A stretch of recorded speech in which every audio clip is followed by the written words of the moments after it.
नमस्कार, मैं doctor BK Paliwal आज के इस अंक में self help research insight YouTube channel में आप सभी का हार्दिक स्वागत करता हूं। आज का चुना हुआ विषय है परसिस्टेंस। लगे रहो मुन्ना भाई। जिन महापुरुषों ने भी इतिहास रचा, उन सभी में, चाहे वो किसी भी क्षेत्र में हो, चाहे विज्ञान, कला, राजनीति, युद्ध कला, कुछ भी, लेकिन अगर इतिहास रचा है तो ये परसिस्टेंस की आदत उनमें निश्चित होनी चाहिए, 100% में।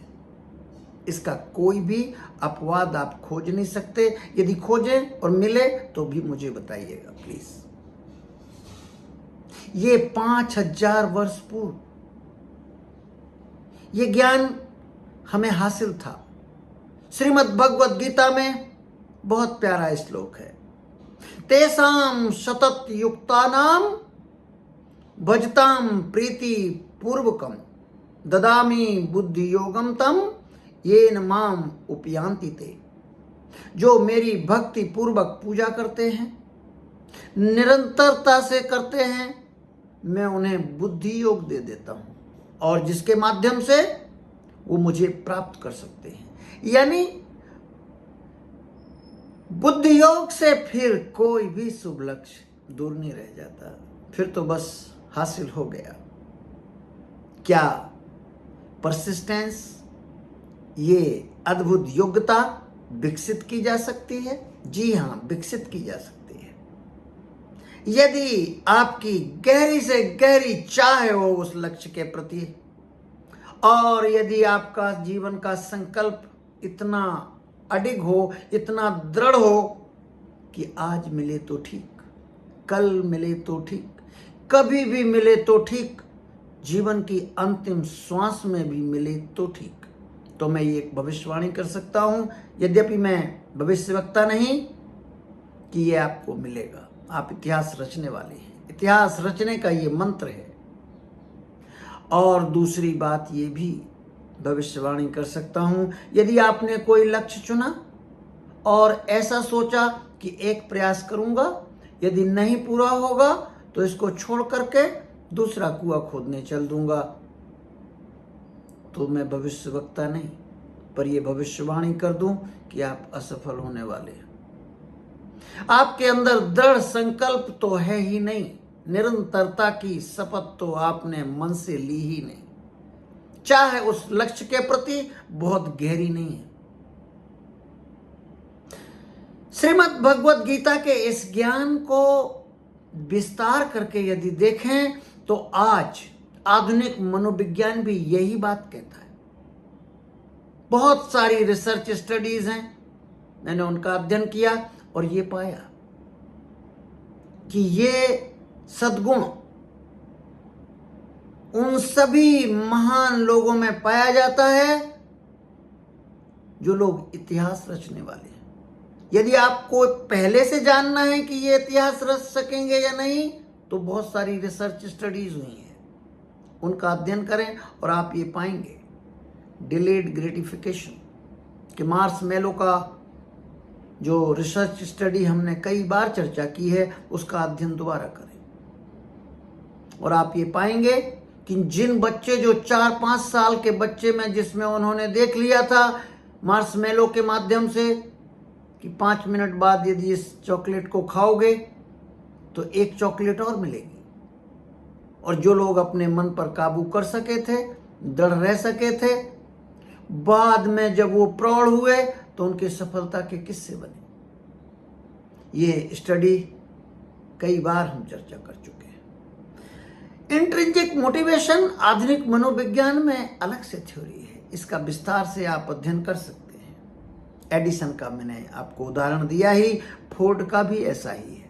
फोर्ड जो निर्णय ले लेते थे बड़ी मुश्किल से बदलते थे।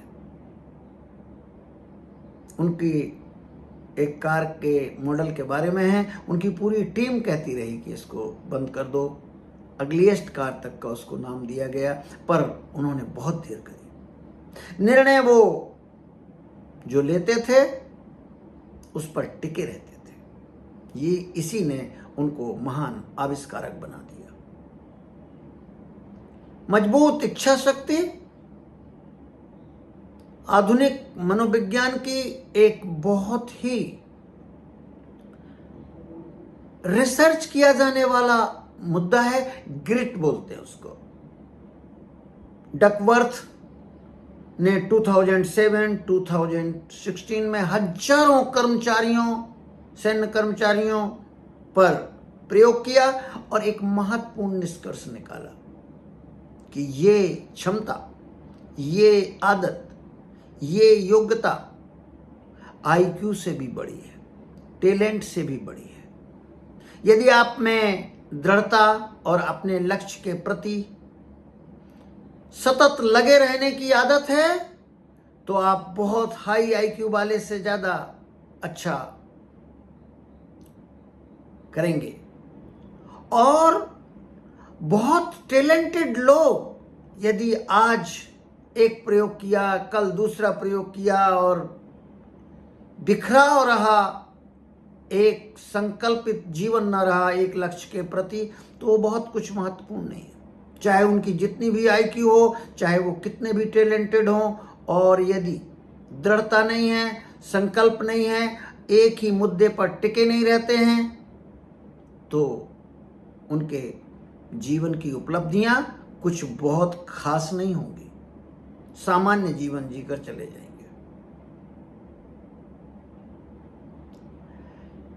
बुद्धि योग